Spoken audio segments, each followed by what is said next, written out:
Hello dear listener, please subscribe to our channel. Enjoy watching.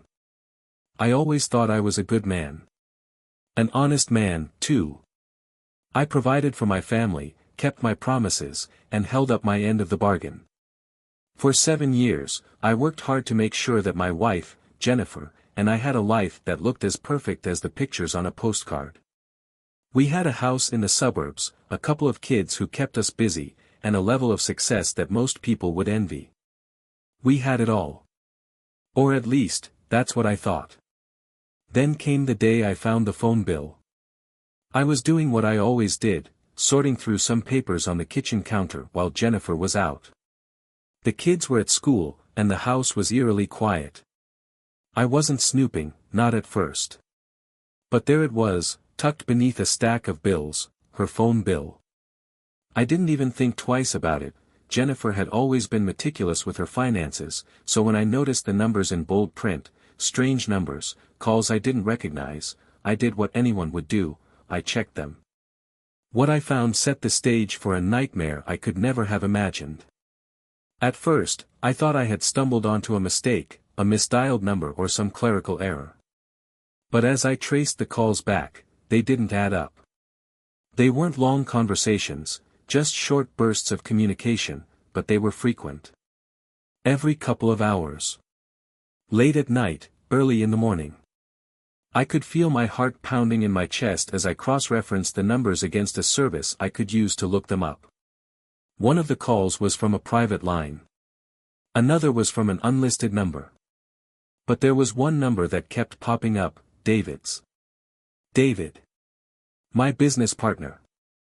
My friend. The realization hit me like a punch to the gut. They had been having an affair. My wife and my best friend. My best friend. I'll admit, at first, I didn't know what to do. I was shaking. Angry. Hurt. But not for the reasons you might think. I wasn't just upset that Jennifer had betrayed me. It wasn't just about the affair, it was about the deceit, the lies, the manipulation. How could she look at me every day, smile at me, and pretend like everything was normal? How could David, who I'd trusted with my company, my business, my livelihood, betray me like this? But that wasn't even the worst part. The worst part was that I knew the game wasn't over yet. I wasn't going to let them get away with it. I had to be smart. Calculated. I wasn't going to give them the satisfaction of seeing me fall apart. I wasn't going to beg. I wasn't going to cry. I was going to make them suffer in ways they couldn't even comprehend. I started planning. I'd always been good with people, good at reading situations, and more importantly, I knew how to manipulate them. David and I were business partners, we ran a growing tech firm together, and he was the face of the company. People trusted him. People respected him. But behind closed doors, David was a different man. A man who could be manipulated. And Jennifer? She was my wife. I knew her better than anyone. She wasn't as clever as she thought she was. I wasn't going to go after them directly, though. I wasn't going to storm in and confront them, no, that would be too easy. I was going to make them feel the consequences of their actions in ways they never expected. I started small, planting the seeds of doubt in both of them. I made sure David noticed how distant Jennifer had become. He'd text her all the time, but her responses were curt, disinterested. I'd mention, offhandedly, how I'd overheard her talking about her busy schedule, how she was too tired to talk to him sometimes. I knew this would get under his skin. Jennifer, on the other hand, I played like a puppet. I began showering her with affection, complimenting her constantly, being the perfect husband, saying all the things I knew would make her feel guilty. I didn't confront her, not yet. I wanted her to believe she could still have me back, that I was still the man who loved her unconditionally. It was the perfect act, a slow burn of emotional manipulation. Meanwhile, I was setting the stage for the ultimate betrayal. I bought a series of beautiful paintings, abstract works that were meant to look sophisticated and elegant. I contacted a well-known art dealer and arranged for them to be displayed at my office. The art was stunning, one of a kind. But there was something the dealer didn't know: I had secretly laced the canvases with a potent, undetectable toxin. The kind that works its way into the body through the skin, slowly breaking it down, poisoning the person who comes into contact with it over time. David had no idea what was in store for him. Everything was coming together perfectly. I continued my charade with Jennifer, making her think I was oblivious. I watched her become more and more desperate, unsure of herself. She tried to cling to the affair with David, but I could see the cracks forming.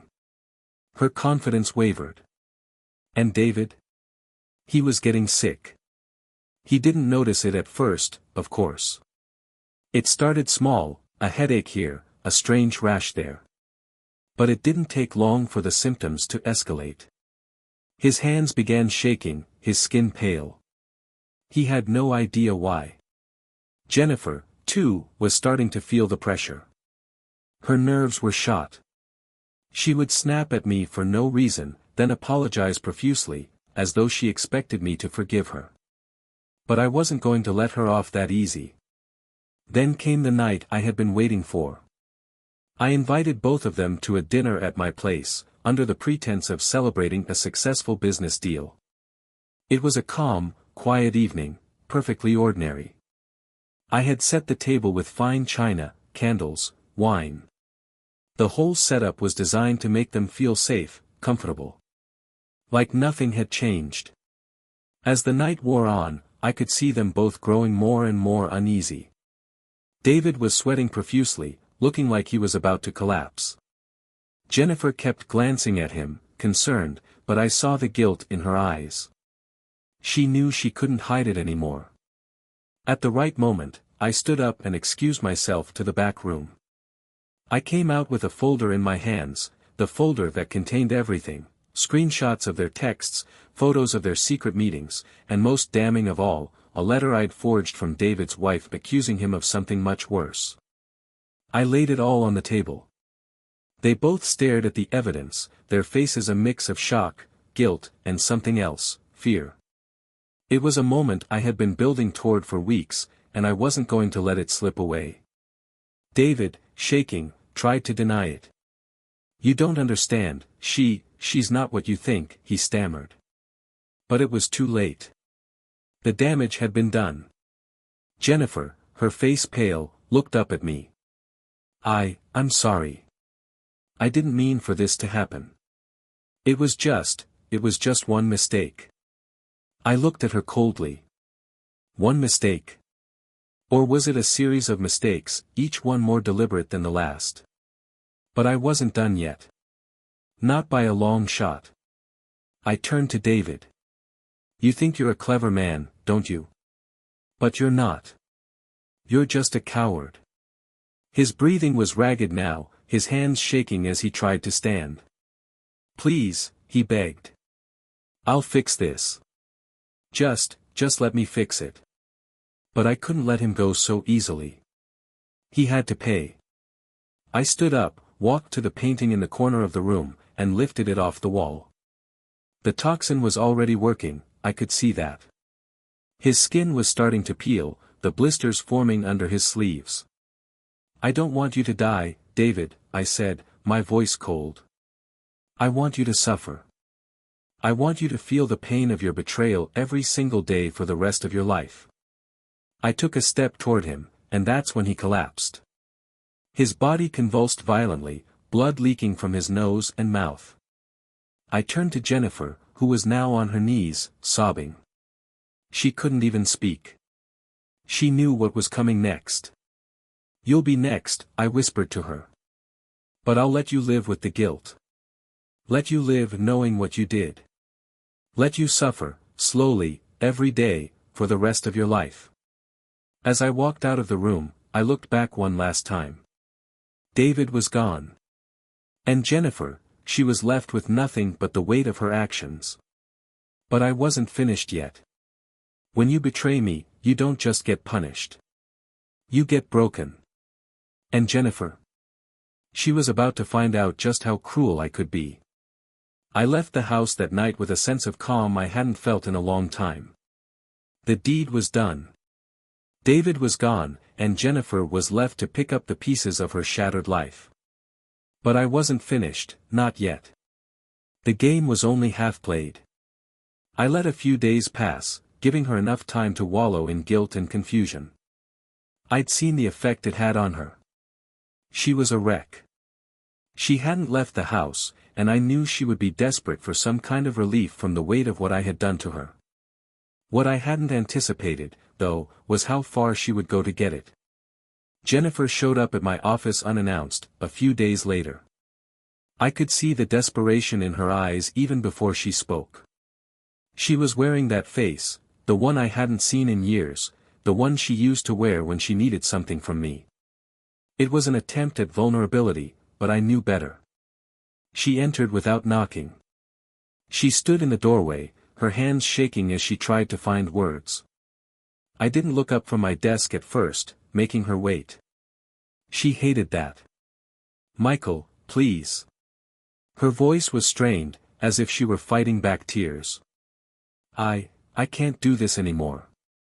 I need you to forgive me. I never meant to hurt you, I didn't think it would get like this. I didn't think. I finally looked at her, meeting her gaze with cold eyes. I hadn't been this calm in days. "You didn't think it would get like this? Is that your excuse now, Jennifer? You didn't think? You didn't think about what you were doing when you slid into his bed? You didn't think about what you were doing when you lied to my face for months?" She flinched at the venom in my words. She knew she deserved every word. "I'm sorry," she whispered, her voice breaking. I'll do anything, Michael. Please, just don't keep punishing me like this." "I can't," she broke off, the weight of her own guilt finally taking its toll on her. "You can't what?" I leaned back in my chair, watching her carefully. "Can't bear to live with the consequences of your actions? That's what you've been doing for the past few days, isn't it? Hiding in that house, hoping the world will forgive you." Jennifer trembled, her eyes darting nervously around the office. The silence between us was thick and suffocating. "You're the one who made this happen, Jennifer. You're the one who threw everything away. And now you think you can just waltz back into my life and ask for forgiveness? For what?" I stood up, walking slowly toward her. "There's nothing left for you here. Not anymore." She stepped back, her face twisting in shock. "Please, Michael, don't do this. I don't want to lose you. I've lost everything else. I'll leave, I'll go, just please forgive me." It was almost laughable. She thought she could just beg me into submission. But I wasn't about to let her manipulate me again. "You lost everything the moment you let David into our lives," I said coldly, the words slicing through the air like a knife. "And now, I'm going to take something from you, Jennifer. You'll never forget what you've done. And when you think it's over, I'll be there to remind you." She looked horrified, the color draining from her face. She tried to back away, but I was already at the door, locking it behind her. Her pleading faded into silence as I walked past her, toward the small painting I had left hanging in the corner of the office. The one with the toxin. I had already decided how her punishment would unfold. The toxin wouldn't kill her, not right away, but it would make her feel the weight of her sins. Slowly. Relentlessly. "You've been poisoned, Jennifer," I said, barely above a whisper. "You just don't know it yet." She turned to me, a confused look on her face. What are you talking about?" "You're already sick," I replied, my voice soft but heavy with malice. "It's only a matter of time before you realize just how much you've done to destroy your life. You're already infected." Jennifer stared at me, unable to comprehend. And in that moment, I saw it, the realization that she had made a terrible mistake. She was beginning to understand that this would be her punishment, not just the betrayal, but a slow, suffocating decline. I could see her trying to hold it together, but it was futile. She was about to lose everything. Her beauty, her health, her sanity. The thing she had thought she could preserve by begging, by coming here, was now gone. I walked out of the room, leaving her alone in that sterile office, the weight of her guilt pressing down on her. This was her punishment, but it wasn't just about the toxin. The real punishment would be the knowing. Knowing that every minute of her life from here on out would be consumed by the knowledge of her betrayal. That, in itself, was its own kind of death. But Jennifer wasn't the only one who had to face consequences. I still had to deal with the aftermath of David's death. The fact that he had collapsed in my living room, blood leaking from his mouth, his skin peeling away, had left a trail of questions. People would start asking. The police would investigate. They would eventually find the evidence, the poisoning. I couldn't let that happen. I had to cover my tracks, erase the last traces of what I'd done. I wasn't just trying to punish them, I was protecting myself. And so, I set to work, orchestrating a series of events that would confuse the investigation, cloud the truth, and erase the traces of my involvement. It wasn't enough just to destroy their lives. I needed to ensure that nothing could ever touch me. Jennifer would suffer. David would be a cautionary tale. And I would remain untouchable. It took weeks, but I made it happen. The police eventually concluded that David's death was a result of a freak allergic reaction to something in the environment. The toxins I'd used were untraceable in the form I'd applied. No one ever suspected foul play. As for Jennifer, she slowly withered. She wasn't dead, but she wasn't alive either. Every day, she felt her body failing her, and she couldn't stop herself from thinking it was all her fault. She lived with the curse I had placed on her, a curse she'd never be able to shake. The slow decay of her own self-doubt would gnaw at her until the day she died. But it wasn't just the sickness that consumed her. It was the regret, the endless, torturous remorse. And I watched, detached, as she became a hollow shell of the woman I had once loved. In the end, that was my revenge, the destruction of her mind, the decay of her spirit. She would never again know peace. And I walked away, a man who had been wronged, a man who had turned pain into an art. As for me, I felt nothing. Only the satisfaction of knowing I had done what was necessary. And when I think of them now, I realize something, this wasn't just about revenge. It was about power. The power to make someone feel the consequences of their actions long after they think they're safe. And that power? It was mine to wield. If you leave a comment, tell us what you think about the story you heard, it's important to us and will help us find and tell stories that you find interesting. Thank you for watching us.